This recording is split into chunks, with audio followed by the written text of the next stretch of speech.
Bonsoir. Il y a un chien derrière nous. Interview Théo, première. Hello mes likers, aujourd'hui je suis avec Théo Gordy. Faites du bruit Paris-Bercy. Faites du bruit dans la salle, j'entends rien. Pour quelqu'un qui ne te connaît pas, peux-tu te présenter s'il te plaît? Je suis Théo Gordy, je fais des vidéos sur YouTube depuis 6 ans maintenant. Est-ce que Gordy c'est un surnom? J'avais choisi Théo Gordy, pas du tout pour YouTube, c'était parce que je voulais m'inscrire sur Twitter. À l'époque, du moins il y a 7-8 ans, Twitter ça servait à parler aux stars. Moi j'étais persuadé que j'allais pouvoir parler à des stars et à l'époque j'étais fan des LMFAO.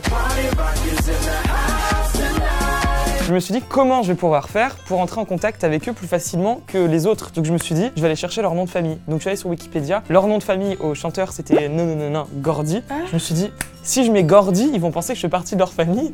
Donc ils vont me répondre plus facilement. Et donc du coup, sur Twitter, quand on m'a demandé le pseudo, c'était Théo Gordy. Et c'est resté après pour YouTube.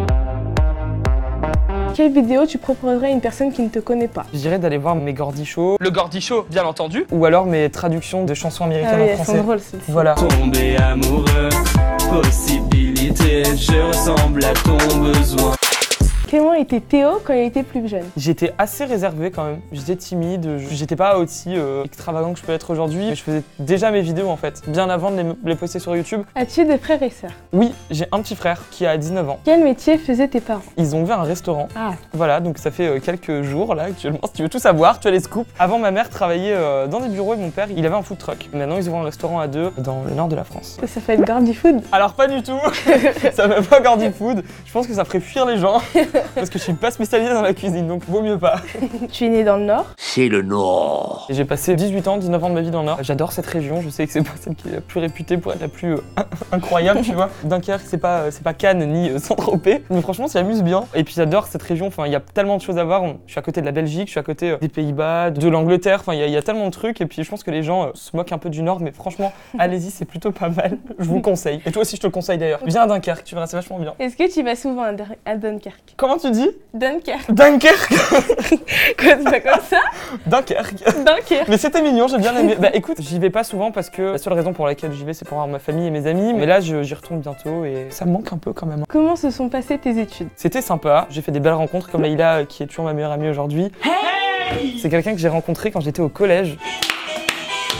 On a passé la 6e dans la même classe mais sans trop se parler et tout. Et la 4e En cours d'SVT. on est devenus ultra proches et tout. Et depuis ce jour-là on s'est pas quittés et ça fait plus de 10 ans maintenant qu'on est meilleurs amis. Léo et Leïla. Une belle histoire d'amitié. Ouais exactement, faites du bruit Paris-Bercy pour le coup, on veut entendre.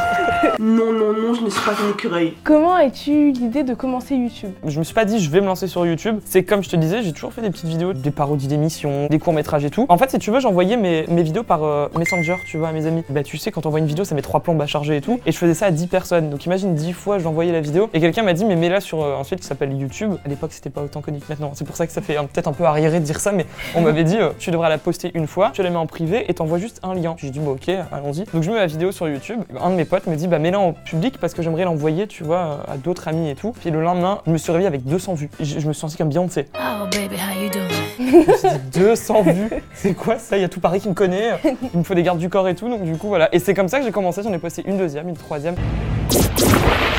C'est déjà mieux. Est-ce que tes parents ont été d'accord pour que tu fasses YouTube? J'ai fait un BTS en audiovisuel dans la production, donc d'un côté tu vois ça se rapproche un peu de ce que je fais actuellement, tu vois, j'organise comme l'émission que je fais. J'ai envie d'en savoir un peu plus sur vous, c'est en lien direct avec mes études, mais mes parents ils ont jamais été contre les vidéos, ils ont toujours regardé ce que je faisais, et puis comme si tu veux ça faisait super longtemps que je faisais des vidéos sans les poster, ils avaient l'habitude de me voir avec une caméra à la main et à parler tout seul à ma caméra, faire mes sketchs et tout, donc ils se sont dit pourquoi pas, et à l'époque YouTube c'était pas ce qu'on voyait aujourd'hui, donc du coup ils m'ont fait confiance. Je pense aujourd'hui ils sont plutôt contents de voir comment ça a avancé. Peux-tu nous parler de tes amis qui sont sur YouTube? J'ai peu d'amis mais je sais que je peux compter sur eux. Il y a notamment Charlène chez Cups. Hello. Salut. Il y a Tatiana. Hello tout le monde. On va dire que je considère plus les gens de YouTube comme des potes plutôt que comme des vrais amis, comme je peux l'avoir dans le Nord, des amis de plusieurs dizaines d'années et tout. Et comment tu les as rencontrés, tes amis YouTube? Charlène, on a travaillé ensemble à Disneyland, on s'est connus bien avant les vidéos et on était juste collègues, on lançait notre attraction tranquillement à Disneyland ensemble. Tatiana, on a dû se rencontrer grâce à YouTube, je crois qu'on a fait notre premier meet-up ensemble et c'était à ce moment-là qu'on s'est rencontrés parce qu'elle connaissait Gloria. Et les autres ça devait être à chaque fois ça ou alors il y a eu un événement qui fait qu'on s'est croisés un moment. Et comme tu as parlé de Gloria, What's up tout le monde, c'est Gloria. peux-tu nous parler de tes débuts avec Gloria et Antonin? Gloria, c'est elle qui m'avait parlé en premier. On avait les mêmes inspirations de youtubeurs américains et il y avait une chaîne à l'époque en Amérique qui s'appelait Hotwell, qui était une collab avec 5 youtubeurs. Chaque jour, ils avaient leur jour de publication et toutes les semaines, il y avait un thème. Lundi, c'était telle personne, mardi, telle personne, et ils faisaient tous des vidéos en rapport avec ce thème. On s'est dit, c'est génial et ça n'existe pas en France, faudrait qu'on le fasse. Et on regardait déjà les vidéos d'Antonin et puis on savait qu'il était un peu dans le même délire et tout. On s'est dit, on va contacter Antonin. Donc on est devenu potes avec Antonin et tout. On s'est dit, on va lancer cette chaîne qui s'appelle Weavy. Salut tout le monde, moi c'est Théo. Salut tout le monde, moi c'est Antonin. Et moi c'est Gloria et bienvenue sur la chaîne Weavy. On a fait cette chaîne pendant quelques années où on faisait, chaque personne avait son jour de publication et chaque semaine elle avait un thème. Et puis voilà, on s'est lancé dans cette aventure et ça a duré pas mal de temps et c'est les toutes premières personnes que j'ai connues sur YouTube. Et puis encore aujourd'hui, on est toujours en contact et je les adore et c'était il y a très longtemps ça. Alors vu qu'on est 3, chaque semaine vous aurez 3 vidéos. Une le mercredi, une le vendredi et une le dimanche. Tu as créé ta chaîne en 2012, mais ta première vidéo date de 2014. Qu'est-ce qui s'est passé entre 2012 et 2014? Alors je vais dire la vérité, la première vidéo a été postée en 2013. Sauf qu'elle est en non répertorié, privé, tout ce que tu veux. Donc c'est pour ça que si tu vas sur ma chaîne, tu peux pas la voir. La première vidéo, elle est à peu près en 2014, la première vidéo publique. Mais la vraie première vidéo, c'était le 6 janvier 2013. Je me rappelle très bien, j'assumais pas en fait. À l'époque, j'étais un peu gênant, donc du coup, j'assumais pas trop. Comment tu as réagi quand tu as commencé à être connu? Oh ça arrivait assez rapidement en fait et c'était super étrange. J'ai eu vraiment du mal en fait à m'y habituer parce que à l'époque moi je savais pas ce que c'était, je n'avais pas du tout préparé ça et je faisais pas ça pour ça non plus. Et quand du jour au lendemain je voyais que je me baladais dans la petite ville de Dunkerque, que les gens commençaient à me connaître, à venir me voir et tout, c'était curieux. Je me demandais mais qu'est-ce qui se passe? Est-ce que j'ai fait de spécial pour que ces gens viennent me voir et me demandent des photos, tu vois? Je parle devant ma caméra dans ma chambre, j'ai eu du mal à m'y habituer, encore aujourd'hui j'ai un peu de mal et faut faire avec quoi. Est-ce que tu as une expérience ou une anecdote assez insolite avec tes abonnés? J'en ai tellement, il m'arrivait tellement de trucs improbables. Je pourrais t'en raconter vraiment 15 000, mais il y en a une là tout de suite qui me revient, c'était trop drôle, c'est que j'étais à Europa Park en Allemagne, il y avait une des plus grosses attractions, le Silver Star. Je faisais la file d'attente, au partir du moment où je devais rentrer dans l'attraction, une abonnée qui était à côté, mais pendant toute la file, elle me l'avait pas dit, moi je l'avais pas vu, elle était contente de me voir tout ça. Et en fait, je lui ai dit, viens, on fait l'attraction ensemble en fait si tu veux. Donc du coup, elle était trop contente, on a fait l'attraction ensemble. Je lui ai explosé les oreilles, mais tellement fort, elle entendait plus rien à la sortie. Au début, elle trouvait ça trop cool, à la fin, elle me disait, mon dieu, mais quelle horreur. C'était quoi ça? Ah vraiment c'était n'importe quoi, je te jure. Et la pauvre, elle avait les oreilles en sang quoi. Donc je suis désolé si tu passes par là, vraiment je suis désolé encore après 2 ans, mais c'était une parmi tant. Vraiment je peux t'en raconter 15 000. Et est-ce que tu peux nous parler de Rebecca?